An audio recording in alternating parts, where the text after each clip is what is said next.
Bien, pues continuamos en Noticias 24. Usted probablemente lo vio. Anoche se realizó el debate presidencial organizado por los canales de la televisión chilena. Vamos a conocer una mirada de lo que ocurrió allí, los alcances que tuvo. Estamos en contacto con el académico del Centro de Análisis Político de la Universidad de Talca. Estamos ya al teléfono. Ahí está Mario Herrera con nosotros vía Zoom. Mario, ¿cómo te va? Buenas tardes, bienvenido. Hola, buenas tardes. Muchas gracias por la invitación. Al contrario, Mario, gracias por estar con nosotros. Primero que nada, veamos las cosas, si te parece a ti, de forma y después nos vamos un poco al fondo. Se ha ido buscando, ha pasado con los debates anteriores, distintos canales, ahora los canales de televisión chilena organizados, formatos que sean, si tú quieres, más atractivos, más dinámicos, que permitan mayor interacción entre los candidatos, buscando mayor protagonismo de los candidatos más que de los periodistas. ¿Cómo te pareció aquello? ¿Se logró, no se logró? Sí, yo creo que eso con el tiempo se ha ido logrando. Pasamos de tener en Chile más que debates, lo que teníamos en el pasado eran foros, donde prácticamente se le hacían preguntas por parte de los periodistas y los candidatos tenían que responderlas sin espacio para réplica, sin espacio para diálogo e interacción entre ellos. Pasamos de ese esquema a un esquema como el que vimos anoche, que es un esquema mucho más de un show televisivo, donde los candidatos tienen capacidad de interpelación entre ellos, tienen momentos además donde tienen palabras cruzadas, donde tienen interacción de inmediato uno con el otro, lo cual en un escenario además con 7 candidatos presidenciales alimenta mucho también a la pantalla, alimenta mucho al show televisivo precisamente. Son debates además mucho más extensos de los que fueron en el pasado. Este debate duró alrededor de 160 minutos, por lo tanto es un cambio por completo respecto a lo que se hacía anteriormente. Hubo un tiempo incluso en el que a los candidatos se les cortaba el micrófono cuando se les acaba el tiempo. Acá es todo mucho más dinámico, mucho más rápido, un formato completamente distinto al de los debates de antaño. Ahora, Mario, eso en cuanto a las exigencias de preparación de cada uno de los candidatos, porque evidentemente tienen que desarrollar sus habilidades comunicativas de una manera distinta, porque muy diferente es responder las preguntas de uno o un grupo de periodistas que también tener que ir al intercambio con quien es finalmente un rival político, ¿no? Un adversario político, ¿no? Tienes que estar preocupado primero de tener una buena performance frente a lo que se te pregunta. Los temas son conocidos, nunca las preguntas, pero además aleatoriamente te va a tocar uno o más adversarios sin que tú sepas con antelación quién es y cuáles serían los flancos. Claro, y hay dos cosas que siempre tiene que tener preparado un candidato. Primero, las preguntas que son claves. Siempre les van a preguntar por temas de migración, siempre les van a preguntar por el tema de Bolivia, siempre van a preguntar por cuestiones asociadas con las pensiones. Son como los temas clásicos de los debates y esa es una pregunta que va seguro sí o sí. Y lo segundo es a quién van a enfrentarse, planificar una estrategia detrás. Uno de los aciertos que, por ejemplo, ha tenido Kast de manera sistemática en los debates es precisamente eso. Planear una estrategia en la que él no se enfrenta con el candidato de su sector, sino que se enfrenta con el candidato que tiene al frente.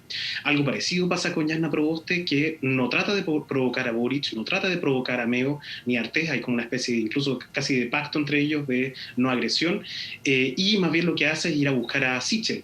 Cada candidato tiene una estrategia distinta, no se pueden enfrentar todos con todos, porque si no, el que se termina perjudicando es el candidato precisamente que está disparando sus dardos contra todos los candidatos.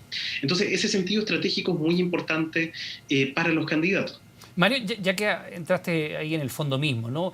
Se ha comentado bastante una suerte de, no sé si llamarlo así, un pacto de no agresión entre Jasna Proboste y Gabriel Boric. De hecho, en el momento en que ambos se podrían haber interpelado, el mismo Gabriel Boric nos dijo, mira, más que discutir, vamos a hacer puntos de encuentro aquí. ¿Tuviste algo de eso? En el entendido de que Boric, de acuerdo a todas las encuestas, es de los candidatos el que aparece con mayor posibilidad de estar en la segunda rueda, en la segunda vuelta. Y Jasna Proboste tiene que todavía sobrepasar a Sichel ya lo ha sobrepasado en alguna encuesta, pero a Kast que aparece como el segundo.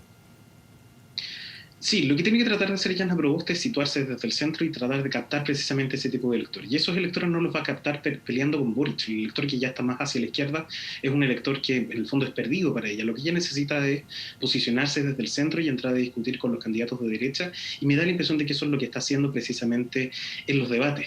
Y como especie de pacto de no agresión no solamente ocurrió entre Jasna Proboste y Boric, que fue probablemente una de las pocas instancias dentro del debate realmente de conversación, por lo menos sobre ideas, sino que también lo vimos con el momento en el que le tocó hacer las preguntas a Meo. Parecía casi más bien una entrevista, parecía un foro donde Meo era el entrevistador y el otro candidato era el que respondía. Entonces, pareciera ser que este pacto de no agresión entre los candidatos de centro-izquierda de alguna forma también contribuye a que la ciudadanía los vea como, si bien son ofertas distintas, si bien son candidatos distintos y tienen políticas públicas para adelante distintas, los hace ver como de alguna forma más unidos, más que la división que se nota en la centro-derecha, donde claramente Kast y Sichel tienen más espacio de discusión. En ese sentido, Mario, cuando uno empieza a ver cómo llegaron al debate y cómo salieron después de él, ¿no? Se había destacado mucho, por ejemplo, el buen desempeño que en ese sentido ha tenido Kast, quien parece no salirse de sus casillas, tiene como respuesta, pese a que sus contenidos pueden ser muchas veces muy duros, en algunos casos incluso radicales, pensemos el tema de la zanja que él propone construir en el norte del país, como que nunca nadie lograba alterarlo, ¿no? Y tenía un esquema bastante planificado donde él exponía sus ideas. Sin embargo, hay un momento en el cual tiene un intercambio bastante duro con Gabriel Boric. A propósito de aquello, incluso le dice hacerse el test, cuando le muestra a Gabriel Boric este contrato para formar sociedades, ¿no? en paraísos fiscales, ¿no? Y ahí él se sale de esta planificación, si es que esa es la planificación, y entra en un intercambio bien duro con Gabriel Boric. ¿Cómo viste ese round en lo particular entre quienes hoy día aparecen en la encuesta como el 1 y el 2 respectivamente? Sí, acá le pesó el hecho de haber estado muy bien posicionado en las últimas encuestas en este segundo lugar. Para él era más fácil cuando estaba en el cuarto o quinto lugar y podía salir a interpelar libremente a todos los candidatos, con un estilo además muy distinto al que él había mostrado en elecciones anteriores. ¿Sí? Un estilo mucho más calmado, un estilo mucho más de tener un debate, en el fondo demostrando también que dentro de los políticos que están ahí presentes es uno de los más antiguos y por ende con más experiencia. Todo eso se rompe precisamente en el momento en el que empiezan en este diálogo con Boric, que al final es muy dañino para los dos, y lo que la gente está evaluando en definitiva en los debates es la capacidad también que ellos tengan de llegar a acuerdos, y eso sistemáticamente en todas las encuestas aparece como uno de los atributos que más privilegia a la gente en los candidatos. Entonces, cuando un candidato lo atacan personalmente y responde con otro ataque personal, en realidad lo que está haciendo es pisar el palito y terminar perjudicándose a sí mismo. Es la misma situación que de lo que pasó con este diálogo más intenso entre Jasna Proboste y Sichel. Lo que tenía que responder Sichel era si realmente él tenía intereses o lobby o había hecho gestión de intereses con las empresas del gas, no comenzar a criticar a Jasna Proboste por su actividad en el sector público. Eso es lo que muchas veces se equivocan los candidatos y es donde está el gancho que tratan de hacer entre ellos. Yo creo que ahí Kast, sin lugar a dudas, perdió. La noticia no fue lo de salirse de la ONU, la noticia no fue lo de la zanja, sino que la noticia fue ese diálogo y la noticia sobre las sociedades en Panamá. Ahora, Mario, viendo el panorama más genérico, ¿quiénes dirías tú que ganaron en este debate? ¿Por qué? ¿Y quiénes claramente pueden haber perdido y también por qué? Sí, en este debate yo creo que la que logra encontrar su nicho, por lo menos, es Jasna Proboste. Encuentra un electorado al que le va a hablar, está mucho más segura de lo que estuvo en debates anteriores, conoce mucho mejor su programa de lo que lo conocía en el pasado, y logró sacar ventaja de los atributos personales que ella tiene. Ella es mujer, ella es una persona de descendencia indígena, por lo tanto, está logrando encontrar su espacio dentro de esta carrera. Ella llegó tarde a la carrera presidencial y, por lo tanto, era esperable que en algún momento esto empezara a detonar. Y en el caso del perdedor, yo diría que el gran perdedor de este debate fue Sichel. No logró salir al paso de los momentos difíciles dentro del debate y esa, si quieres verlo así, le pesa mucho más el hecho de haber sido ministro de Piñera y representar también a la coalición de Piñera. Recordemos además que esta semana Piñera vuelve a bajar la aprobación presidencial y esa aprobación presidencial le va a pesar, va a ser una mochila con la que va a tener que cargar Sichel de aquí en adelante. Ahora, Mario, ¿le pesa a Sichel eso o le pesa más bien el desempeño que ha tenido la respuesta? Porque se le ve muy frustrado en algunos momentos del debate. De hecho, bueno, tú sabes, ¿no? Las generaciones más jóvenes, la tuya y las que vienen más abajo, expresan mucho con memes, con las imágenes, los GIFs, lo que va quedando del debate. Y las caras de Sichel dicen mucho, ¿no? Una cierta frustración, sobre todo en ese intercambio que estamos viendo ahí a pantalla dividida. No sé si tú lo estás mirando, pero está ahí precisamente el intercambio con Jasna Proboste, ¿no? Hay allí una cosa que tiene que ver primero con lo que está diciendo, que es no responder la pregunta de si fue o no lobista de la empresa del gas, pero también tiene mucho que ver con una cierta frustración, con un cierto enojo.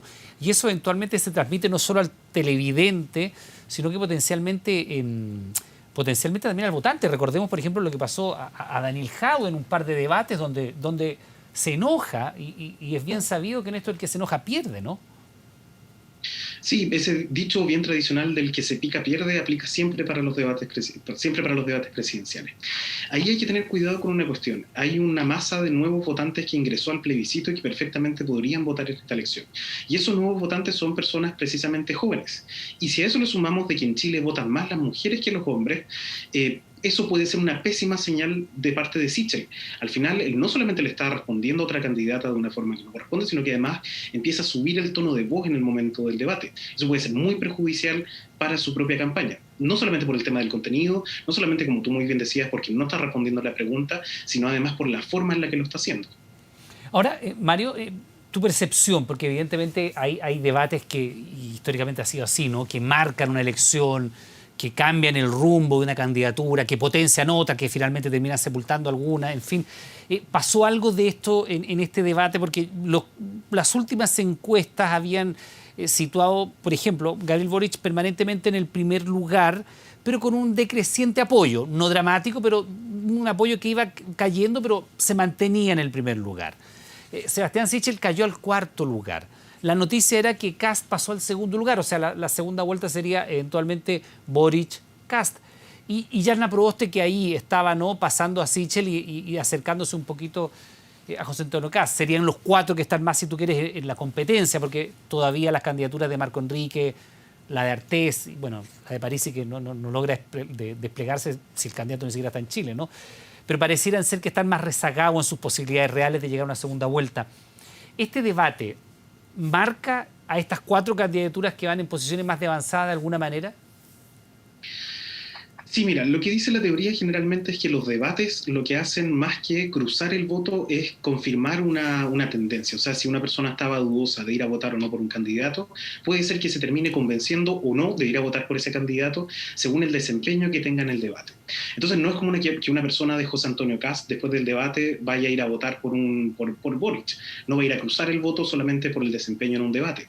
Pero lo que sí va a hacer es confirmar o no confirmar el voto por ese candidato. Y ahí es donde, por ejemplo, la percepción de la probabilidad de éxito en la elección es un factor muy importante a la hora de confirmar ese voto. Si la gente ve un candidato fuerte, si la gente ve un candidato o una candidata que tiene opciones de ganar, eso va a tender a confirmar sus chances o sus opciones de ganar. Por eso lo que está haciendo Kast, por ejemplo, en los debates, y lo que hace Yarna Proboste y Boric en los debates, no es ir a discutir entre las mismas coaliciones, sino que es ir a discutir a la coalición del frente. Porque en definitiva lo que no quieren hacer es, no quieren robarle votos a la otra coalición, sino que lo que quieren es confirmar el voto de su propio electorado. Kast lo que quiere es posicionarse como el candidato más competitivo de centro-derecha. Yarna Proboste y Boric también tienen lo mismo, no van a discutir entre ellos, van a tratar de posicionarse como el candidato de centro-izquierda con más chances de obtener el escaño. Esa es la disputa que van a tener los dos sectores, si quieres verlo así, como el candidato de centro-derecha y el candidato de centro-izquierda. No pelean por el mismo espacio, pelean por espacios que son distintos. Ahora Mario, claro, tú bien lo dices, Mario, ¿no? Cada candidato tiene su estrategia, en fin, pero evidentemente hay un discurso y una manera de enfrentar las candidaturas y básicamente a quién tú vas a atacar, estamos hablando dialécticamente, ¿no? Atacar en términos de un debate, atacar en términos de idea. Es muy distinto de la primera vuelta, donde probablemente, por ejemplo, pensando en Sichel, por decir cualquier cosa, claramente Sichel tiene que robarle votos o evitar que le siga robando votos José Antonio Kast. Ahí está la realidad de ello. Y eventualmente Proboste, ¿no? por esta definición de Sichel de ser de centro.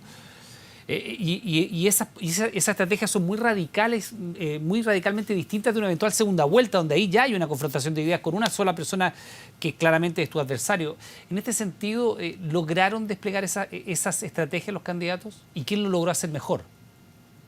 Sí, lo que tradicionalmente ahí siempre hacían los candidatos que tenían menos opciones era tratar de posicionarse desde los polos. ¿Sí? Si uno compara, por ejemplo, la candidatura de Kast en el año 2017 con la de ahora, el programa de Kast del año 2017 mencionaba un montón de veces la palabra izquierda, lo que trataba de hacer precisamente era polarizar. Algo parecido pasaba con programas como el de Artés, que trataban precisamente también de polarizar los discursos, tratando de buscar este votante de nicho.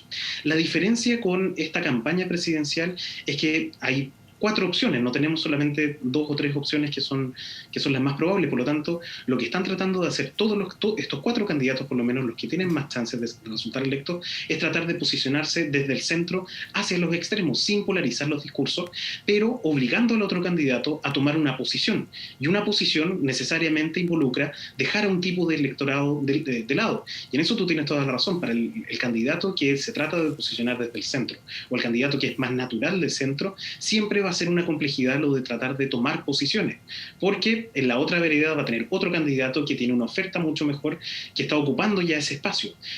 Por lo tanto, si quieres verlo así, cuando tienes 2 candidatos es más fácil posicionarse desde el centro hacia la izquierda o desde el centro hacia la derecha, pero cuando tienes 4 compitiendo por el mismo espacio se hace, por supuesto, que más complejo. Y eso incentiva la diferenciación entre los candidatos. Bien, pues Mario, te queremos dar las gracias por este contacto, por ayudarnos a hacer este análisis también de lo que deja este debate presidencial. 6 de los 7 candidatos participaron del mismo. Mario Herrera, académico del Centro de Análisis Político de la Universidad de Talca. Muchas gracias, que tenga buenas tardes. Muchas gracias a ustedes. Bien, pues nosotros estamos poniendo término a Noticias 24. Le damos las gracias como siempre por estar junto a nosotros. La invitación es que permanezca en nuestra sintonía. Ya llegan los deportes y nos reencontramos nosotros a las 21 horas en la edición central de las noticias. Hasta entonces.